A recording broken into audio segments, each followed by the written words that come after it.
Okay, तो पुराने वाला लेक्चर हमने सारा रिवाइज कर लिया और अब हमारे पास जो नया लेक्चर है उसको हम देखेंगे। कल हमने किया था फोटो इलेक्ट्रिक इफेक्ट और आज हम कर रहे हैं फोटो इलेक्ट्रिक इक्वेशन। उसको थोड़ा सा डिटेल में पढ़ेंगे और इसके साथ में ही हमारे पास जो मैटर वेव्स होती हैं वो भी हम आज ही करेंगे। जो डुअल नेचर ऑफ मैटर है वो भी आज ही कंप्लीट करेंगे। चलो जी, तो फोटो इलेक्ट्रिक इक्वेशन को मैं डील करता हूं सबसे पहले। तो आइंस्टीन ने हमारे पास एक इक्वेशन हमें बनाकर दे दी।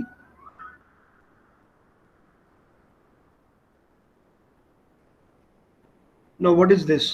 तो फोटो इलेक्ट्रिक इक्वेशन आइंस्टीन ने दी, तो उसने बोला कि H nu is equal to work function plus the kinetic energy. तो वर्क फंक्शन क्योंकि मेरे पास डिफाइंड मिनिमम होता है, that is minimum energy required, तो मेरे पास ऑब्वियसली जिस इलेक्ट्रॉन को मिनिमम एनर्जी रिक्वायर होगी बाहर आने के लिए, उसके पास काइनेटिक एनर्जी बची हुई जो एनर्जी है वो मैक्सिमम होगी, इसमें कोई दो राय नहीं है।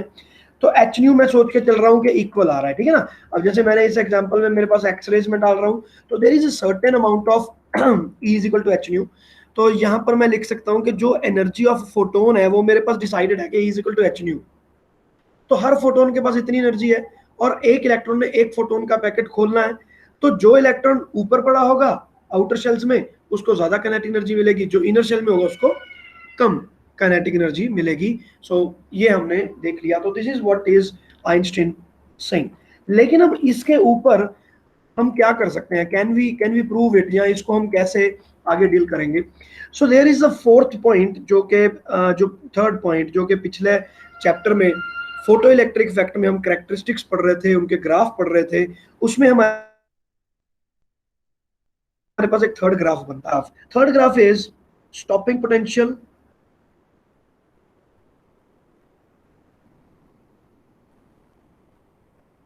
Versus frequency. अब हमें ये पता है कि जैसे जैसे फ्रीक्वेंसी बढ़ती जा रही है हमारा स्टॉपिंग पोटेंशियल भी बढ़ता जा रहा था, जो हमारे डायग्राम में आ रहा था। लेकिन अब हमने स्पेसिफिकली स्टॉपिंग पोटेंशियल और फ्रीक्वेंसी का ही ग्राफ बना लिया। तो वी वांट टू सी कि वो क्या होता है, वो क्या वो स्ट्रेट लाइन बनेगी कि नहीं बनेगी, कहाँ पर कटिंग करेगा कहीं नहीं करेगा। So today we are going to do that first. चलो जी, स्टार्ट करते हैं। तो इसका जब हमने ग्राफ ड्रॉ किया तो वो ग्राफ मेरे पास बनता है ऐसा। या चलो इसको यहीं पे बनाते हैं, ठीक है। And here this will be the stopping potential Vs। तो ये चीज तो बनाने की रिक्वायरमेंट ही नहीं है हमें, इसको डिलीट कर देते हैं। तो ये मेरे पास बन गया Vs, ठीक है।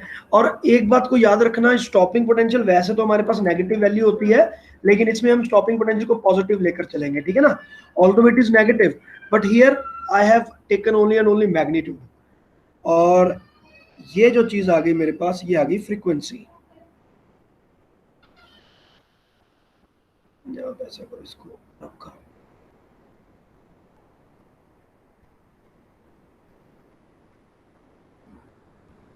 सो दिस इज,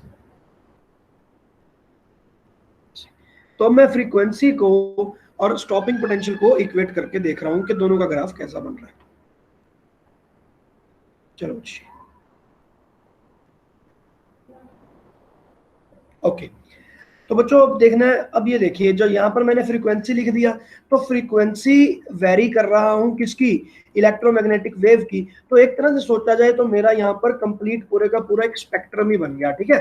तो स्टार्टिंग, बिल्कुल स्टार्टिंग से स्टार्ट कर देते हैं। लेटर से यहाँ पर मैं रेडियो वेव्स लिख रहा हूँ, ठीक है। रेडियो वेव के बाद आ गया आपके पास माइक्रोवेव आ गया। तो माइक्रोवेव के बाद मान लो आपके पास इंफ्रारेड रेज आ गई, यहाँ पर आपके पास लेटर से रेड कलर आ गया, तो दिस इज रेड। और यहाँ पर आपके पास विब की ओर बन जाएगा पूरे का पूरा, दिस इज वॉयलेट। तो VIPGYOR, तो ये बन गया मेरे पास विब की ओर। फ्रीक्वेंसीज को मैंने डिस्ट्रीब्यूट कर दिया तो ये वॉयलेट बन गया। वॉयलेट के आगे जाएंगे तो मेरे पास आएगा यूवी रेज, ठीक है। और यूवी रेस के बाद आ जाएगा मेरे पास एक्स रे और उसके बाद आ जाएगा गामा। तो मैंने ये सारी की सारी यहाँ पर मैंने एक तरह से स्पेक्ट्रम अपना पूरे का पूरा सेट कर लिया है, ठीक है। तो फिलहाल मैं ये स्पेक्ट्रम सिर्फ यहाँ पर लिख दिया मैंने आपको बताने के लिए, इसको मैं रब कर रहा हूँ स्पेक्ट्रम को, ठीक है, तो मैं फिलहाल सिर्फ विबग्योर लिख देता हूँ यहाँ पे, और ये सारे का सारा मैंने रब कर दिया। चलो जी, तो विबग्योर को भी मैं थोड़ा सा एक्सपेंड करके लिखूंगा। चलो, तो यहाँ से हम स्टार्ट करते हैं। लेट्स से वी,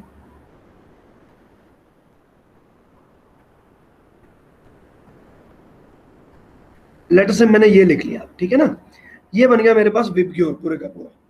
तो अब आप सोच के देखो कि मैं जब इसमें मैंने ग्राफ बनाया तो I was getting a graph somewhat like this. तो ये ग्राफ एक स्ट्रेट लाइन बन रहा, और मेरे पास कुछ इस तरह की इसकी वेरिएशन बनी, यहां से पास होती हुई गई, ठीक है। और इसको मैंने कर दिया, ठीक है जी, ये बन गया। तो मेरे पास स्ट्रेट लाइन बनी, और एंड लेटर से ये किसी एक मटेरियल के लिए बनी, so this was the material A, ठीक है ना, कोई भी एक मटेरियल था उसके लिए। तो मैंने देखा कि ये वाली जो मेरे पास लाइन बन रही है, this is coming out to be a straight line. तो फर्स्ट ऑब्जर्वेशन इज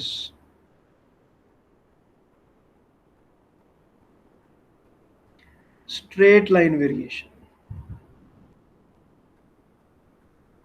ठीक है, स्ट्रेट लाइन वेरिएशन बन रही है मेरे पास। अब इसकी स्लोप क्या होगी वो मुझे पता नहीं है फिलहाल अभी तक, मैं वो बाद में देखूंगा, but this is a straight line. So now number 2 यहां पर जो मैं कंसेप्ट निकाल सकता हूं, that is threshold frequency. No, what is this threshold frequency? तो थ्रेशोल्ड फ्रीक्वेंसी का कॉन्सेप्ट ये है कि अगर मैं अपने इस डायग्राम को देखूं तो येलो लाइट से ये कट कर रहा है। तो येलो लाइट के अगर मैं इस साइड जाता हूं तो मुझे पास मेरे को बैटरी जो स्टॉपिंग पोटेंशियल है वो यूज करना पड़ेगा। अगर मैं ऑरेंज कलर यूज करूं या रेड कलर यूज करूं तो मेरे को फोटो इलेक्ट्रिक इफेक्ट देखने को ही नहीं मिल रहा मुझे, और मुझे उसको इलेक्ट्रॉन को रोकने की कोई जरूरत ही नहीं पड़ रही, क्योंकि फोटो इलेक्ट्रिक इफेक्ट आ नहीं रहा। अब देखो, ये वाला जो मेरा डायग्राम है इसमें मैंने स्टॉपिंग पोटेंशियल लगाया हुआ है, ये वाला तो स्टॉपिंग पोटेंशियल है क्योंकि यहाँ पर चार्जिंग आ जाएगा, तो आई कैन से कि मेरे पास ये पर्टिकुलर स्टॉपिंग पोटेंशियल लगा हुआ है।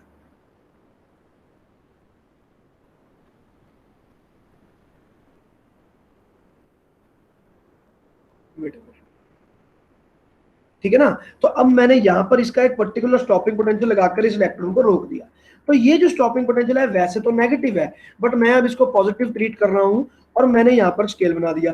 तो इस डायग्राम का मतलब क्या है? इसका मतलब ये है कि अगर मैं एक्सरेज की जगह पे येलो रेज लूंगा तो मेरे पास फोटो इलेक्ट्रिक इफेक्ट तो देखने को मिलेगा, लेकिन अगर मैंने ऑरेंज ले लिया तो इसके पास इतनी एनर्जी ही नहीं है कि वो जो यहाँ से इलेक्ट्रॉन को बाहर निकाल भी सके। उसके लिए मुझे बैटरी लगाने की जरूरत ही नहीं है, उसके लिए मुझे स्टॉपिंग पोटेंशियल लगाने की जरूरत नहीं है। मतलब आप देखो कि स्टॉपिंग पोटेंशियल जीरो कब है, ये रहा जीरो। तो मतलब अगर मैं बैटरी को रिमूव कर देता हूं तो येलो कलर की जो एनर्जी है वो फोटो इलेक्ट्रिक इफेक्ट दिखाने के लिए सक्षम है, लेकिन ऑरेंज कलर जो है वो वाले जो इफेक्ट है वो नहीं दिखा सकता। फोटो इलेक्ट्रिक इफेक्ट यहाँ पर मुझे विजिबल नहीं है। मैंने यहाँ पर एक जो प्लेट लगाई है दैट इज मटेरियल ए। तो ये मेरे पास एक चीज बन गई। So this is called threshold frequency. तो मेरे केस में यहां पर मैंने येलो कलर को दे दिया, तो इसको मैं लिख सकता हूं new not, new not threshold frequency. This is threshold frequency, new naught. Is it clear? तो ये थ्रेशोल्ड का अब मैं यहां पे डेफिनेशन लिखता हूं। तो थ्रेशोल्ड की क्या डेफिनेशन होगी? मिनिमम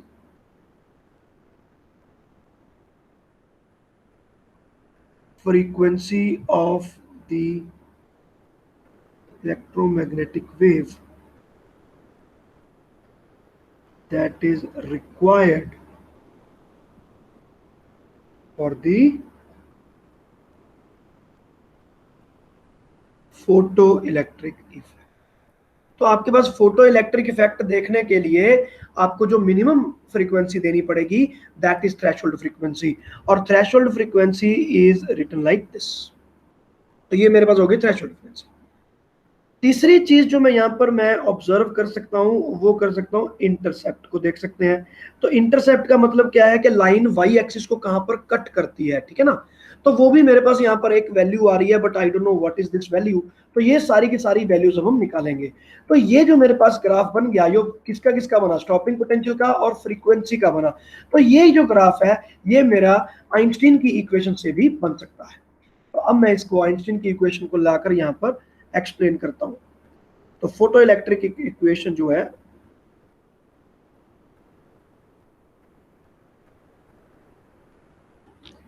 वो यहां पर मैंने लिख दी।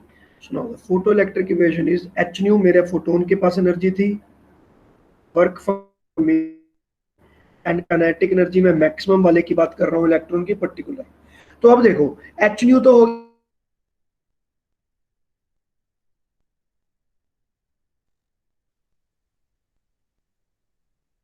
As E into we. तो इसका क्या मतलब होता है कि the charge is e and the electron is accelerated by the potential difference V, delta V. तो उसके पास जो काइनेटिक एनर्जी आती है उसको हम 1 ईवी बोलते हैं। 1 EV is kinetic energy gained by electron when it is accelerated by delta V potential difference. तो डेल्टा वी पोटेंशियल डिफरेंस मैंने लगाया और एक इलेक्ट्रॉन को यहां से छोड़ा रेस्ट से, तो जितनी वो वेलोसिटी गेन करेगा, जितनी काइनेटिक एनर्जी गेन करेगा, that will be given bye 1 EV. तो अब मेरे पास ये रहा काइनेटिक एनर्जी। अब रिवर्स केस है, इसी काइनेटिक एनर्जी को खत्म करने के लिए मुझे जितना वोल्टेज लगाना पड़ा वो इस काइनेटिक एनर्जी के इक्वल आना चाहिए था। तो मेरे पास ये यहां पर मैं लिख देता हूं स्टॉपिंग पोटेंशियल ईवीएस। तो स्टॉपिंग पोटेंशियल तो मेरा मैक्सिमम ही होगा, आखिरी इलेक्ट्रॉन को रोकने के लिए काम आता है, तो मैं यहाँ पे मैक्स नहीं लिख रहा हूँ, it is understood that it is max. और ये मेरे पास बन गया वर्क फंक्शन और ये बन गया मेरा एच न्यू। अब आप देखिए कि अगर मैं इस इक्वेशन को ध्यान देता हूं और मैं यहां पर देखता हूं कि मेरे पास ये रहा वी एस, तो वी एस जब मेरे पास जीरो है तो मैं इस वाई पॉइंट पर आना चाहता हूं, येलो पॉइंट पे, तो वी एस को मैं जीरो पुट करता हूं। तो इसी इक्वेशन में मैंने वी एस को जीरो पुट किया तो मेरे पास क्या आ गया। तो यहां पर सबसे पहले मैं at V S equal to zero, तो मुझे क्या मिल रहा है,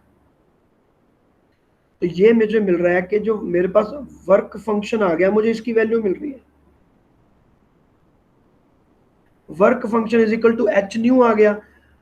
एच न्यू तो मैंने कितनी लगाई है, वो थ्रेशोल्ड फ्रीक्वेंसी ही तो मेरे पास यहाँ पर यूज हो रही है।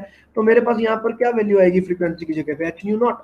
सो इट मींस कि nu naught is the threshold frequency. और मैं यहीं पर लिख सकता हूं कि मेरे पास जो मेरा वर्क फंक्शन है,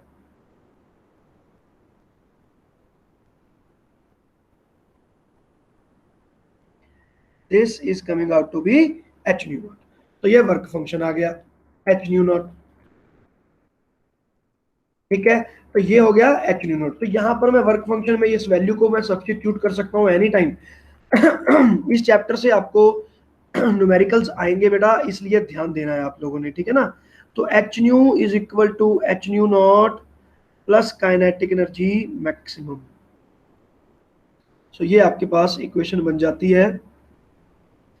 इसको मैं रेड में कर देता हूं, जो आपने भूलना नहीं है।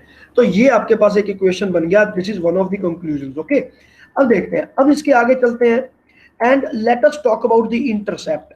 तो इंटरसेप्ट की अगर मैं बात करूं यहाँ पे, तो इंटरसेप्ट मतलब ये वाला पॉइंट जहां पर उसने वाई एक्सिस को काटा, तो मतलब फ्रीक्वेंसी की वैल्यू मुझे जीरो पुट करनी है।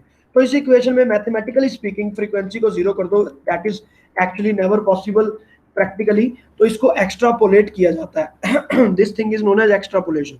तो अब मैंने यहाँ पर एक और चीज कर दी, तो at frequency equal to zero, so what I am getting, zero is equal to work function plus kinetic energy maximum. तो ये हो गया मेरा work function plus kinetic energy maximum can be written as e V S, जो कि obviously अब negative जाने वाला है। तो मैं यहाँ से देखूंगा, तो यहाँ से मुझे स्टॉपिंग पोटेंशियल के बारे में देखना था, तो वी एस, क्योंकि स्टॉपिंग पोटेंशियल वाई एक्सिस है, तो it is coming out to be minus W naught divided by E.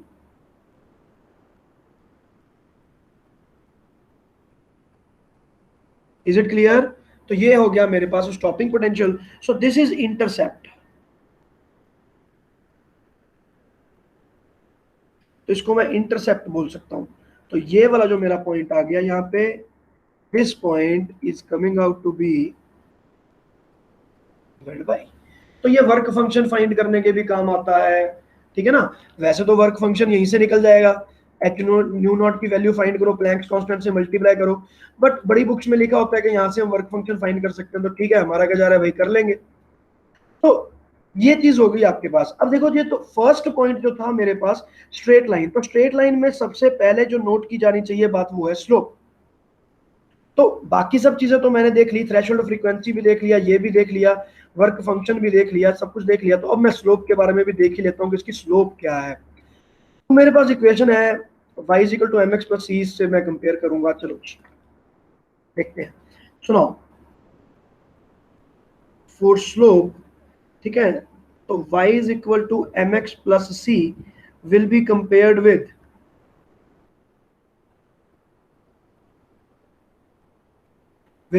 With हमारी इक्वेशन में y एक्सिस पे क्या है, स्टॉपिंग पोटेंशियल। तो मैं ये वाली इक्वेशन को कन्वर्ट करता हूँ, ठीक है ना। यार h nu is equal to H nu naught, चलो इसको मैं वर्क फंक्शन लिख देता हूँ। अब काइनेटिक एनर्जी को मुझे EVS लिखना पड़ेगा, तो इसको मैं लिखता हूँ E इंटू VS। तो VS मेरे पास x एक्सिस पे है, नहीं, स्टॉपिंग पोटेंशियल y एक्सिस पे है, फ्रीक्वेंसी x एक्सिस पे है, तो ये y है। तो मुझे अगर इससे कंपेयर करना है तो मुझे VS की इक्वेशन बनानी होगी। तो EVS इज इक्वल टू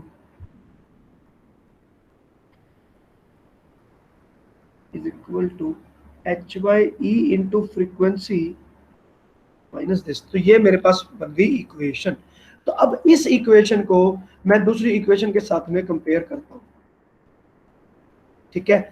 सो ये आ गया y is equal to mx plus c, ठीक है। तो ऑन कंपेयरिंग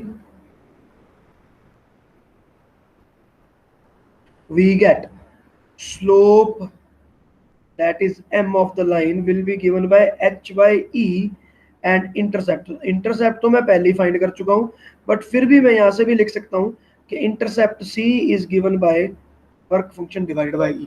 तो ये बहुत ही ज्यादा इंपॉर्टेंट हमारे पास कंक्लूजन है। स्लोप का तो बहुत ही जबरदस्त तरीके का मेरे पास आ गया। तो मैं यहां पर ये लिख सकता हूं, so the slope of this graph is h by e which is constant, ठीक है ना। h प्लैंक्स कांस्टेंट हो गया, e हमारा इलेक्ट्रिक चार्ज हो गया, तो h by e मेरे पास हमेशा एक कांस्टेंट वैल्यू आएगा। हेंस द स्लोप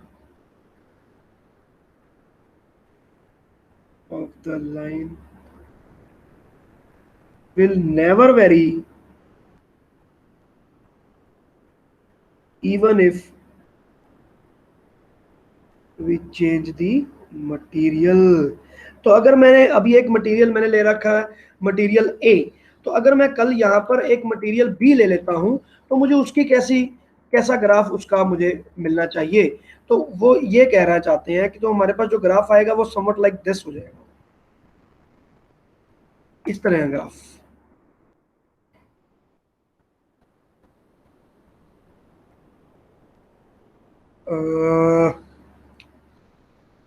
पैरेलल लग रही हैं, चलो एनीवेज। तो ये मेरे पास हो गया मटेरियल बी। तो बी मटेरियल की अगर मैं बात करूं तो ये वाली मेरे पास थ्रेशोल्ड फ्रीक्वेंसी आ गई, इसकी कोई certain I am not concerned with कि इसकी थ्रेशोल्ड फ्रीक्वेंसी कितनी आती है, तो वो कुछ भी हो सकती है, ठीक है ना। ये यहां पर एग्जिस्ट नहीं करेगा,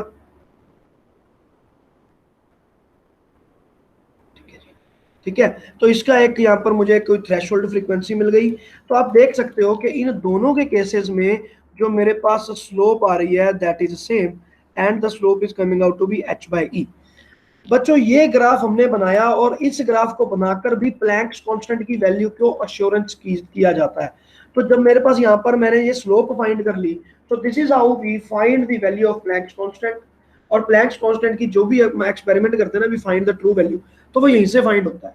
इसकी स्लोप फाइंड करेंगे, ई से उसको मल्टीप्लाई करेंगे और एच मेरे पास आ जाएगा। So this is how we do it. तो ये मेरे पास बन गया सारे का सारा इक्वेशन बेटा। तो यहाँ से मुझे 100% क्लैरिटी हो गई कि देखो जो मेरे पास ग्राफ बन रहा है प्रैक्टिकली वो ये बन रहा है। तो इससे अगर मैं बनाऊं पूरी की पूरी लाइन इक्वेशन बनाऊं तो वो मेरे पास यही वाली इक्वेशन बनेगी जो कि मेरे पास फोटो इलेक्ट्रिक इक्वेशन है, जो कि आइंस्टीन ने बनाकर दे दी। तो आइंस्टीन की जो ये इक्वेशन है ये बिल्कुल करेक्ट है, 100% राइट, इसमें कोई भी प्रॉब्लम नहीं आई है। तो ये बात क्लियर हो गई बेटा? हाँ भाई। हाँ जी सर। चलो तो अब चलते हैं हम इसके आगे। तो यहां से अब हमारे पास हुआ क्या, ठीक है ना। So now we are going towards the conclusion part of the complete detail debate.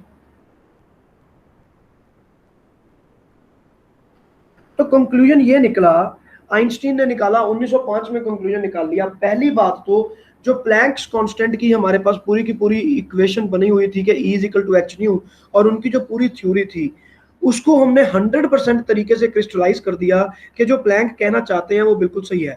Actually Planck theory जो है, no what is that, Planck theory ये है कि electromagnetic waves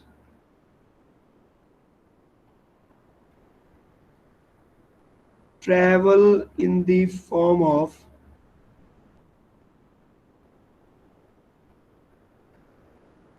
energy packets called quanta। इसने उसको नाम रखा था क्वांटा। तो कोई भी इलेक्ट्रोमैग्नेटिक वेव है उसके अगर कोई फोटॉन्स होंगे तो उनको हम बोलेंगे क्वांटा, ठीक है ना, in the form of energy packet called quanta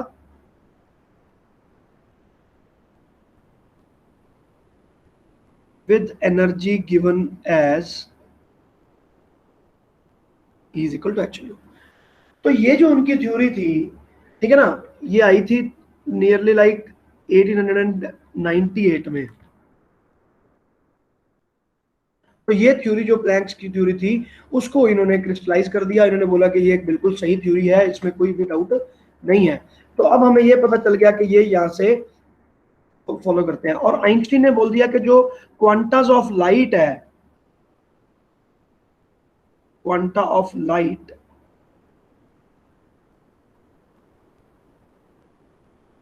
are given a different name and that is known as photon. तो फोटोन और क्वांटा में एक्चुअली में कोई फर्क नहीं होता, ठीक है ना, सिर्फ कहने वाली बात है। जब आइंस्टीन ने दे दी तो he started calling it photon, और जब प्लैंक ने दी थी तो he was calling it quanta. इससे ज्यादा कोई और फर्क नहीं है। फिर आ गया मेरे पास पॉइंट नंबर 2। अब ये तो प्लैंक थ्योरी होगी। अब यहां पर मेरे पास जो एक चीज बन गई वो बन गया क्या, dual nature of electromagnetic waves. ये यहां पर मेरे पास क्लियर हो गया कि डुअल नेचर ऑफ रेडिएशन आ गया। इलेक्ट्रोमैग्नेटिक वेव लिख लो चाहे रेडिएशन लिख लो, हमारे चैप्टर का नाम रेडिएशन है इसलिए रेडिएशन कर देते हैं यहाँ पे। तो डुअल नेचर ऑफ रेडिएशन भी हमारे पास फाइनलाइज हो गया कि जो ये रेडिएशन है ये कभी वेव बनती है कभी पार्टिकल बनती है, अपनी मर्जी से बनती है। तो एक्चुअली में ये क्या होता है कि जब ये ट्रेवल करती है तो they travel at the speed of light, ठीक है, तो दे ट्रेवल लाइक वेव्स। तो ये वेव की तरह ट्रेवल करेंगे, और जब ये यहाँ पर आकर अटैक करेंगे, जब कोई स्ट्राइक होगा, at that time they will convert themselves into photon, ठीक है ना। तो इनका यहाँ पर एक बन गया dual nature of the radiation. तो यहाँ पर मैं लिख रहा हूं कि they exhibit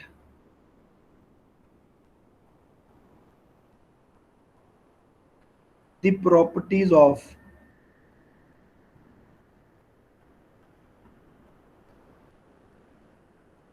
waves, the properties of waves as well as those of particles, as well as those of particles, दोनों की प्रॉपर्टीज को ये जस्टिफाई करते हैं। तो वेव प्रॉपर्टीज को अगर हमें जस्टिफाई करना है तो व्हाट आर द थिंग्स, वो मैं आपको बता चुका हूं। सबसे पहले वेव के लिए हमारे पास यूज होता है इंटरफेरेंस, तो इंटरफेरेंस भी इसने शो किया। Number 2 diffraction, and number 3 is polarization. ये तीन फिनोमिना वेव प्रॉपर्टीज को प्रूफ करने के काम आते हैं, और ये तीनों के तीनों फिनोमिना हमारी हर रेडिएशन पे लागू होते हैं, अप्लाई होते हैं, so it proves that every wave is actually a wave. लेकिन जब मैं पार्टिकल नेचर की बात करता हूं तो इनको प्रूव करने के लिए मेरे पास दो चीजें आ जाती हैं। एक को मैं बोलता हूं फोटो इलेक्ट्रिक इफेक्ट और दूसरे को हम बोलेंगे कॉम्पटन इफेक्ट। तो Compton effect is actually not in our syllabus, so that is why we will not do Compton effect. Photo electric effect हमने आपको करवा दिया है सारे का सारा। तो ये पार्टिकल नेचर को प्रूव करने के काम आती हैं और ये चीजें वेव नेचर को। तो यहां से डुअल नेचर ऑफ रेडिएशन हमारे पास एक कंक्लूजन के आधार पर मेरे पास आ गया, तो जिसके कारण मैंने क्लियर कर दिया कि भाई जो वेव है वो डुअल नेचर है उसका। फॉर्मूला कोई गलत नहीं है, वेव वाले फॉर्मूले भी गलत नहीं है और दूसरे फॉर्मूले भी गलत नहीं है, मेरे पास उनकी कोई भी एरर नहीं है। तो इंटेंसिटी के दोनों फॉर्मूले मेरे पास 100% क्लियर हैं, 100% करेक्ट हैं। कौन से फॉर्मूले थे? वेव के लिए इंटेंसिटी का फॉर्मूला मैंने आपको बताया था ये, और दूसरी जगह पर मैंने आपको इंटेंसिटी का फॉर्मूला बताया था ये।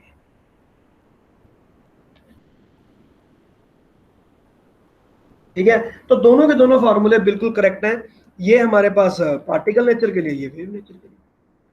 चलो जी, तो ये हो गया आपके पास dual nature of radiation. And as I have told you कि हमारे इस चैप्टर का दो पार्ट है। एक तो है हमारे पास फोटो इलेक्ट्रिक मतलब डुअल नेचर ऑफ रेडिएशन है, और दूसरा हमारे पास जो बनता है वो बन जाता है, यहाँ मैं इसको एक बार लिख दूं, मैटर वेव्स। ज्यादा लंबा नहीं लिखूंगा, मैटर वेव्स। सो नाउ, तो now we are going to start our second part of this journey. तो यहां पर मैंने लिख दिया डुअल नेचर ऑफ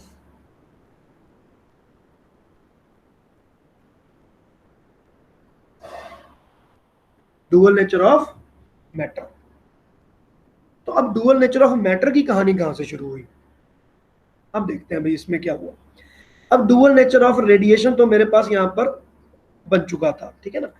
तो इसके बाद हमारे पास एक साइंटिस्ट आते हैं जिनका नाम आ जाता है लॉइस de Broglie. So the theory was given by a scientist named Louis de Broglie, and at that time he was dealing with two different equations। दो इक्वेशन के साथ में ये डील कर रहे थे। तो कौन सी इक्वेशंस हैं जो यहाँ पर हमारे लिए बहुत इंपॉर्टेंट है? एक है हमारे पास थ्योरी आइंस्टीन की दी हुई, E is equal to mc², energy और मास का जो रिलेशन है। तो ये हमारे पास फॉर्मूला आइंस्टीन बना चुके थे, ठीक है ना, इसके बिना ये चीज नहीं हो सकती। और उसके बाद और एक थ्योरी हमारे पास बन जाती है प्लैंक्स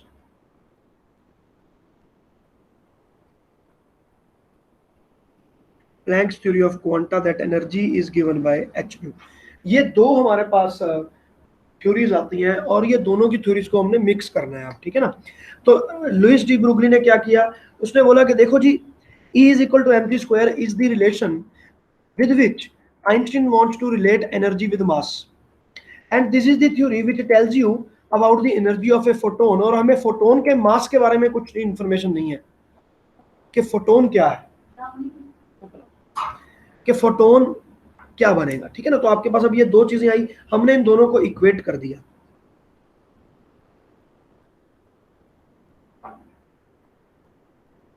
बच्चे ध्यान से पढ़ना है आपने ये चैप्टर्स। मैं आपको ये बात बता दूं, बहुत ही कम बच्चों को क्लियर होते हैं। पहली बात तो टीचर अंडर एस्टिमेट करते हैं इन चैप्टर्स को, उनको लगता है कि यार छोड़ो मारो गोली। दूसरी चीज क्या आता है, जो स्टूडेंट आता है उसको भी ये लगता है कि यार मुझे ये समझने में ज्यादा इंटरेस्ट नहीं आ रहा, मजा नहीं आ रहा, ये वो। ये जो सब चीजें हैं ये जरूरी क्यों है? क्योंकि इसका जो डेरिवेशन है ना, यही इंपॉर्टेंट है। बाद में आपको कंक्लूजन आ जाएगा, बच्चे कंक्लूजन रट के चले जाएंगे एग्जाम में, उससे बात नहीं बनेगी। At the end of the day आप कंफ्यूज हो जाओगे, यार पहले कौन सा आया बाद में कौन सा आया। इसलिए मैं आपको हर डेट बताता हूँ कि पहले ये आया फिर ये आया फिर ये आया। नहीं तो बच्चे आधे तो इस बात में कंफ्यूज होते हैं कि पहले कौन सा आया फिर क्या है। अब E is equal to hν क्या चीज है और दूसरा एनर्जी का फार्मूला क्या चीज है, आपको मैंने दोनों के रिलेशन बता दिए। बाकी सारे स्टूडेंट्स में कंफ्यूज रहते हैं। तो these are the places, hidden places है जहां पर आप प्रॉफिट गेन कर सकते हो, जहां से आप आगे निकल सकते हो बाकी बच्चों के। तो इसको ध्यान से देखो, हमने जब इन दोनों को इक्वेट किया तो मेरे पास ये बन गया mc² is equal to h nu. So let us apply this formula on a photon and this formula on photon, because when this is something of some mass is moving at a speed of light, तो वो इतनी energy convert कर देता है। तो E is equal to mc² मैंने यहाँ put किया,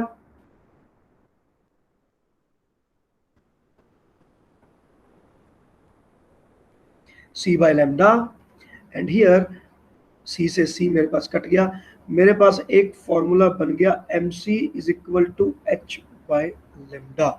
तो ये एक बहुत इंपॉर्टेंट फॉर्मूला है, छोटा सा फॉर्मूला है, लेकिन अभी देखो अब ये चीज बन गई तो I can write it as, तो इसको मैं mc नहीं लिखूंगा, मैं p लिख दूंगा, तो p बन गया मेरे पास h by lambda. So this is a very important formula, ठीक है। और ये किस चीज का फॉर्मूला बन गया, ये बन गया मेरे पास मोमेंटम ऑफ फोटोन का formula. Momentum of photon, photon के मास के बारे में तो मैंने अभी तक बताया नहीं कुछ, तो ये फोटोन का मोमेंटम मैंने पहले बता दिया कि भाई फोटोन का मोमेंटम तो इतना बनेगा, ठीक है। सो इसके बाद हम मास भी देखेंगे। चलो जी अब देख लेते हैं। तो अब ये बन गया मेरे पास, चलो अब इसके बाद मास को अगर मैं देखना चाहता हूं तो यहां से मैं एक दूसरी भी चीज बनाऊंगा, तो m will be given by h by lambda into c, ठीक है। And we know that c is equal to lambda into frequency. तो यहां से मैं लैम्डा को सब्स्टिट्यूट कर दूंगा c bye frequency. So mass m will come out to be equal to c² into frequency। मेरे पास एक और बन गया $1 मिलियन फार्मूला बन गया।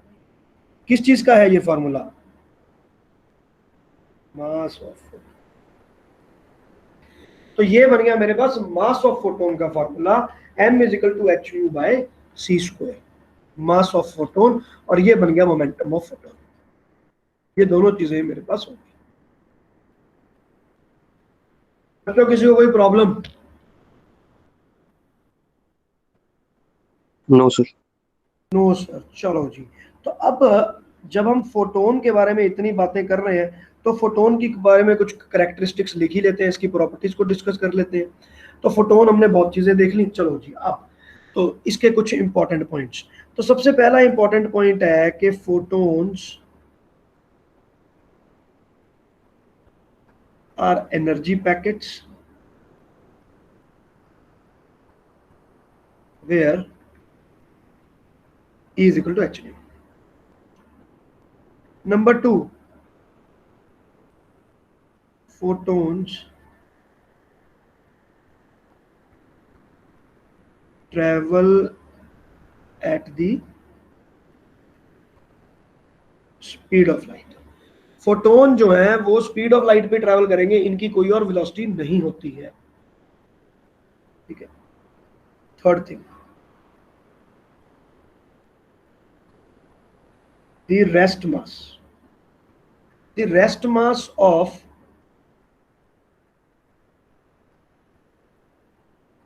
photons is always zero। तो रेस्ट मास का क्या मतलब होता था, मास of the body when it is at rest. तो अगर एक फोटोन चलता जा रहा है और उसको हमने रोक लिया तो रुकते ही वो एनर्जी गायब हो जाएगी और उसका जो मास है वो बिल्कुल जीरो हो जाएगा। There will be no mass, it will become only energy, है ही कुछ नहीं, एनर्जी यहाँ पे गायब हो जाएगी और हमारे पास वो गायब हो जाएगा, तो उसका मास बिल्कुल भी नहीं है। But it does have mass when in motion. C speed पर ही ट्रेवल करना है और अगर वो मोशन में चला गया तो mass of photon will be given by this formula h nu by c square, there is no doubt in it. ये हो गया मेरे पास मास ऑफ फोटोन, ठीक है जी। और उसके बाद when light or any electromagnetic waves enter into another medium, किसी और मीडियम में जाता है, मतलब जैसे लाइट का एग्जांपल लेता हूं, लाइट हवा से जाती हुई पानी के अंदर एंटर कर गई, ठीक है ना, frequency never changes, frequency does not change, so energy remains the same.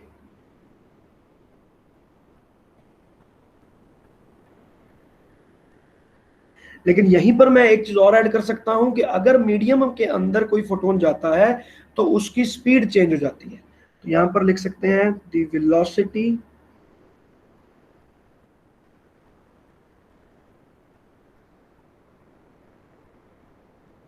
of the photon will reduce,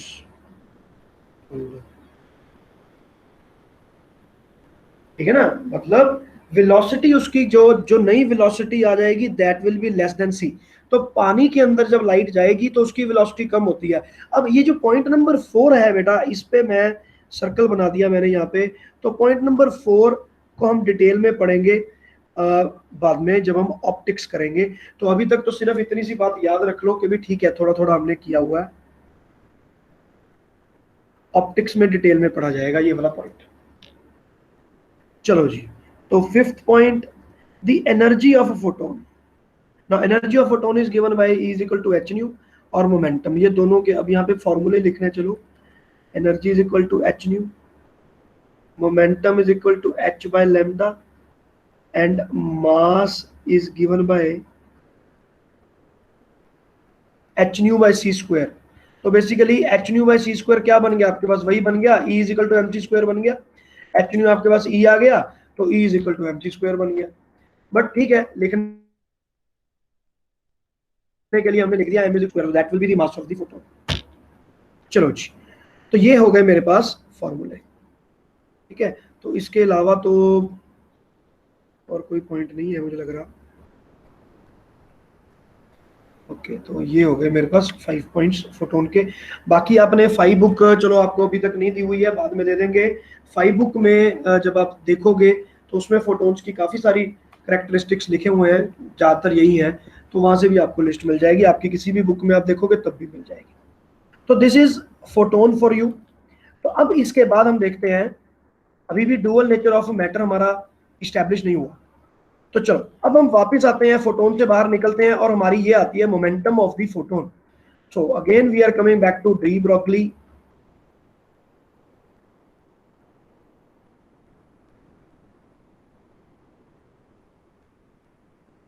सुनो, momentum of photon is given by h by lambda.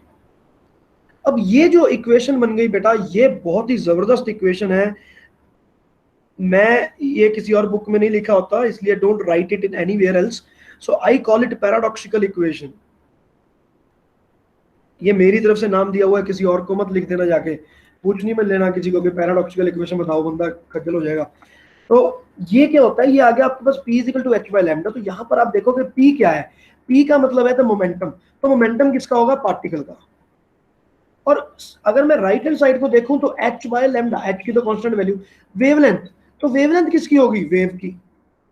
तो ये इतनी पैराडॉक्सिकल इक्वेशन है कि एक जगह पर तो ये लिखती है पार्टिकल नेचर की बात करती है, और अगर मैं राइट हैंड साइड की बात करूं तो ये वेव नेचर की बात करती है। तो इन दोनों रिलेशंस को ये रिलेट करता है, ये वाली इक्वेशन। तो ये बड़ी मजेदार इक्वेशन है, एक डिफरेंट इक्वेशन है।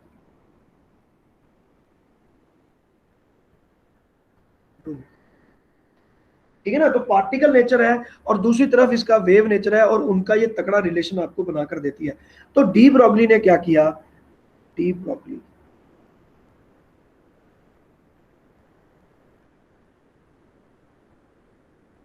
उसने इस इक्वेशन को पार्टिकल के ऊपर अप्लाई कर दिया, एंड ही सेड दैट चलो मैं इसी को रीअरेंज कर देता हूं, and I will have it like lambda is given by h/p। तो पहले तो क्या था, wavelength of photon, momentum of photon. अब मैं क्या करूंगा, momentum of electron and wavelength of the electron. तो अगर मेरे पास if there is an electron,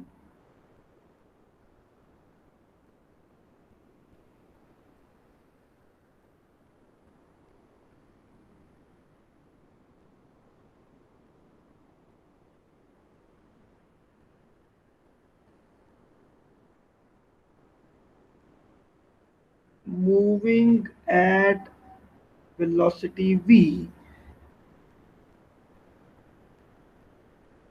the wavelength of the wave should be, तो उसकी वेवलेंथ क्या आनी चाहिए, तो wavelength of electron will be given by h divided by mass of electron into velocity of electron. क्योंकि मोमेंटम ऑफ इलेक्ट्रॉन क्या आएगा मेरे पास, मोमेंटम ऑफ इलेक्ट्रॉन, अभी एक इलेक्ट्रॉन जा रहा है यहां से, ऑब्वियसली इसकी वेलोसिटी v है और मास m है, तो मैं कह सकता हूं कि momentum of the electron will be given by mass of electron multiply by v of electron.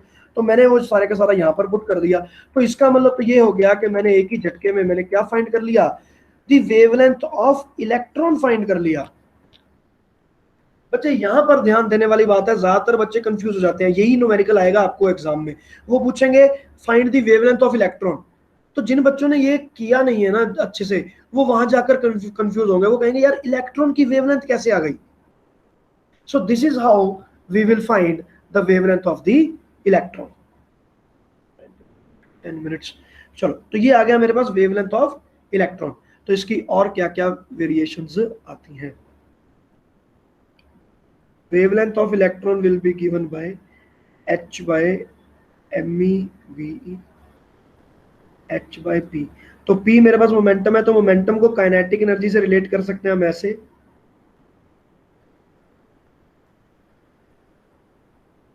where k is the kinetic energy of the electron. अब आपको बड़ी जगह पे वेलोसिटी ऑफ इलेक्ट्रॉन तो देनी होती, काइनेटिक एनर्जी दी होती है। एग्जांपल, अगर मैं बोल दूं kinetic energy of the electron is given as 5 electron volt, ठीक है ना, अभी एक इलेक्ट्रॉन था उसको मैंने 5 वोल्ट पोटेंशियल डिफरेंस दिया और मैंने इलेक्ट्रॉन को मेरा काइनेटिक एनर्जी दे दी, तो कितनी दे दी, 5 eV। ये भी आता है क्वेश्चन कि काइनेटिक एनर्जी कितनी है, ये भी बड़े बच्चे कंफ्यूज हो जाते हैं। तो 5 eV आ गया। अब इसको जाउल में कन्वर्ट करेंगे 1.6 × 10⁻19 से मल्टीप्लाई करके, काइनेटिक एनर्जी को फाइंड किया, यहां पर वैल्यू पुट की, and you can find the wavelength of the electron. This is another formula जिसका रिपीटेड आपके पास रिपीटेड इसका यूजेबिलिटी है। अगेन एंड अगेन आपको ये फॉर्मूला डिराइव, ये फॉर्मूला आपको यूज करना पड़ेगा। सो इसको भी आपने ध्यान देना है। तो ये हो गए बच्चे आपके पास वेवलेंथ के सारे की सारी चीजें। तो यहां से हमने क्या कंक्लूड कर लिया और क्या हमने यहां पर बना दिया।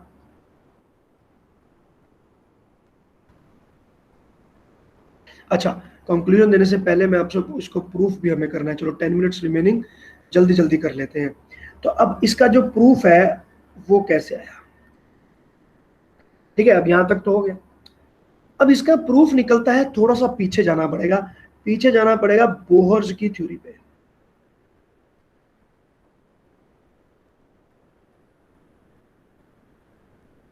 तो बोहर की जो एटॉमिक थ्योरी है उसको तो हम पढ़ने वाले हैं नेक्स्ट चैप्टर में, ठीक है। केमिस्ट्री में अभी तक आप लोगों ने पढ़ लिया होगा, ठीक है, तो उतने से ही हम उसको डील करके देखेंगे। तो बोहर की जो एटॉमिक थ्योरी थी, he was talking about stationary orbits.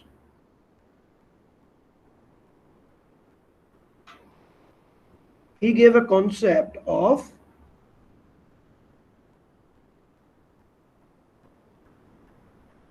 और मुझे लगता है कि आप लोगों ने केमिस्ट्री में अब तक तो बोहर थ्योरी की ऐसी तैसी कर दी होगी, सारा कुछ पढ़ लिया होगा, और लाइमन सीरीज, बाल्मर सीरीज, वो भी सारी की सारी रट दी होगी।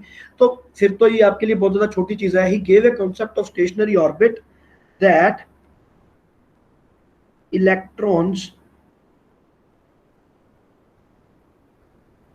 are stable only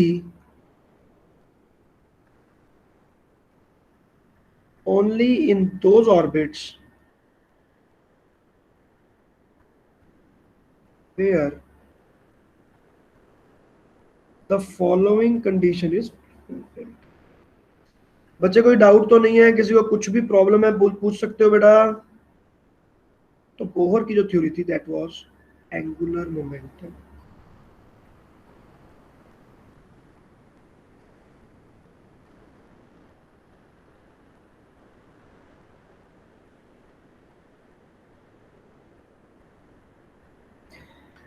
ये थी आपके बोहर की थ्योरी स्टेशनरी ऑर्बिट्स की, कि अगर इलेक्ट्रॉन हमारे न्यूक्लियस में रोटेट कर रहा है, घूम रहा है, तो it is actually unstable.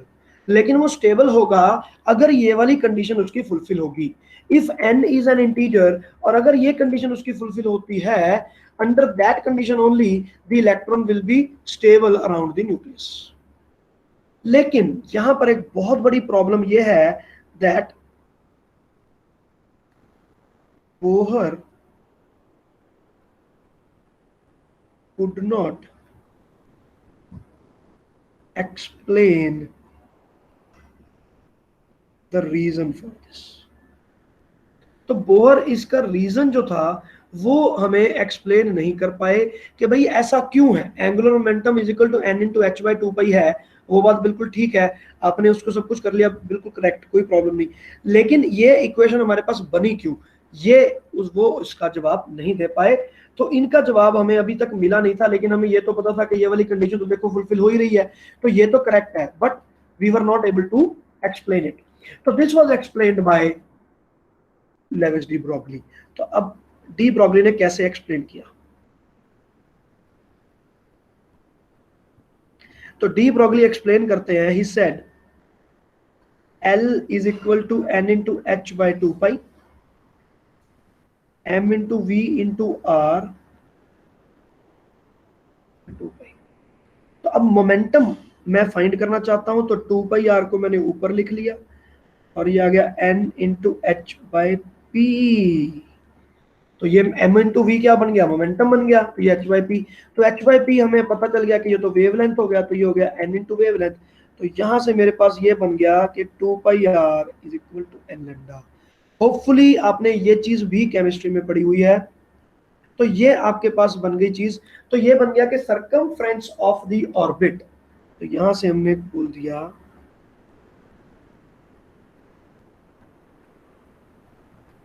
circumference of the orbit of electron should be the integral multiple of wavelength। तो आपके पास जो ये लेंथ आ गई टू पाई आर, ये आपकी वेवलेंथ की इंटीग्रल मल्टीपल होनी चाहिए। तो इसका क्या मतलब हुआ,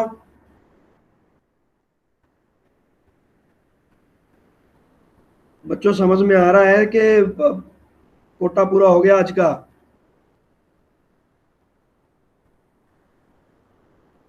हाँ भाई, बोलेगा कोई? हाँ जी सर।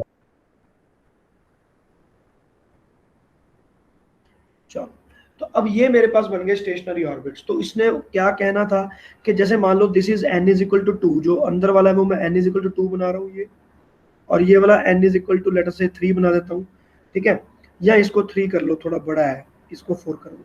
तो अब ये n इज इक्वल टू 3 है अगर प्रिंसिपल क्वांटम नंबर, ये प्रिंसिपल क्वांटम नंबर है केमिस्ट्री में। तो अब इसमें जो वेवलेंथ बनेगी वो कैसी बनेगी, अगर मैं यहां से स्टार्ट करता हूं, तो 3 वेवलेंथ हमारी पूरी की पूरी कंप्लीट यहां पर बननी चाहिए।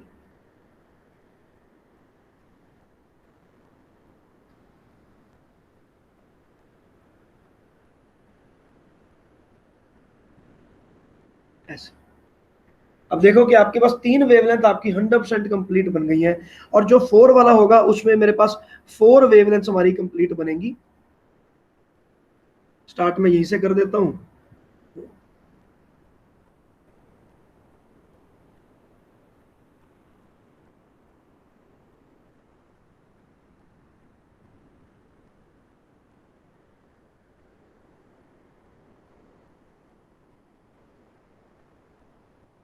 ऐसे तो आप देख सकते हो कि बेसिकली हो क्या रहा है, उसने बोला कि जो इलेक्ट्रॉन आपका मूव कर रहा है, अब बोहर तो समझा नहीं पाया इसको, तो इसने समझाया। इसने क्या कहा कि देखो इलेक्ट्रॉन, अगर आप इलेक्ट्रॉन को एक पार्टिकल मान लो तो भाई आपकी मर्जी है, लेकिन अगर इलेक्ट्रॉन को हम वेव माने तो आप देखो कि n=3 में मेरी 3 वेव्स कंप्लीट हो रही हैं, पूरी पूरी आ रही हैं, 4 में मेरे पास 4 पूरी पूरी आ रही हैं, 5 में मेरे पास 5 वेव्स पूरी पूरी आती हैं।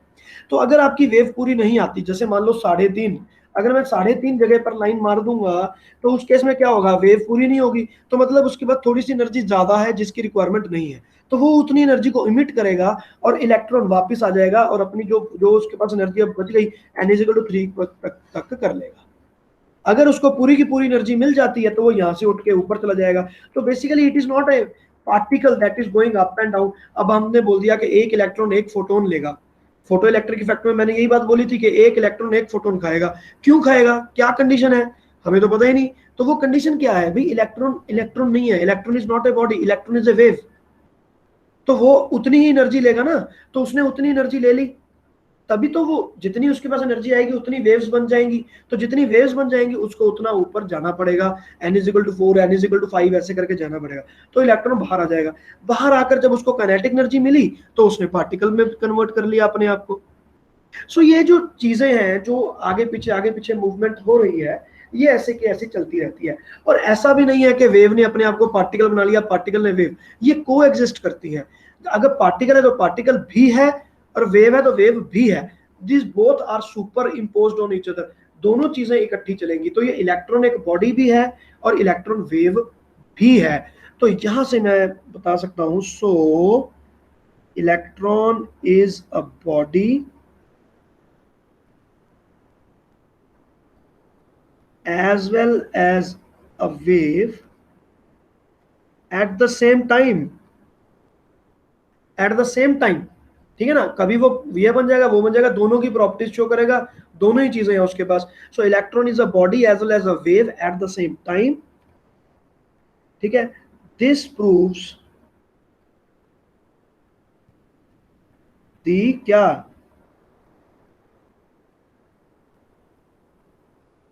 Dual nature of matter. तो डुअल नेचर ऑफ मैटर आपका यहां पर प्रूफ हो गया कि भाई dual nature of matter exist करता है। इज इट क्लियर बच्चों? हाँ जी सर। ठीक है ना। तो अब जब हमारे पास ये चीज क्लियर हो जाती है तो इसके बाद हमारे पास कुछ एक्सपेरिमेंट्स होते हैं, वो मैं आपको आज नहीं करवाऊंगा, बाद में करवाऊंगा। तो इसमें सिर्फ हमारे पास सिर्फ एक ही चीज बच जाती है, that is Davisson Germer experiment, जिसको सीबीएसई ने प्रेजेंटली आज के सिलेबस से डिलीट कर दिया है। ठीक है ना, जो सिलेबस में अभी कटिंग हुई है ना उसमें उसको हटा दिया गया है। But even then we will do it. कल की एक हम और क्लास लेंगे, छोटी सी क्लास होगी, और it will not take more than like 10 minutes, इससे ज्यादा टाइम नहीं लगेगा। ठीक है ना। तो एक तरह से अगर सोचा जाए तो आपका ये चैप्टर कंप्लीट हो चुका है बेटा। आज मैं आपकी डीपीपीज अपलोड कर दूंगा, 2 डीपीपीज है इसकी, DPP1 DPP2। पहले में फोटो इलेक्ट्रिक इफेक्ट है, दूसरे में मैटर वेव्स है। तो ये वाली वेव्स को मैटर वेव कहते हैं बेटा, हाँ ठीक है ना, these are matter waves, so that is why the name is matter wave. तो ये कोई पर्टिकुलर वेव नहीं होती है, नई वेव नहीं है, इट्स नॉट ए वेव। तो मैटर वेव मतलब मैटर भी और वेव भी। चलो, तो 2 आपकी डीपीपीज होंगी, उन दोनों डीपीपीज को आपने as soon as possible complete करना है, और कल हम डाउट लेने शुरू करेंगे। मंडे वी विल, हमारी पूरी कोशिश रहेगी कि मंडे आपको टेस्ट प्रोवाइड किया जाए। टेस्ट लेकर by Tuesday we will start our new chapter. बेटा किसी को कोई डाउट है तो आप पूछ सकते हो अभी।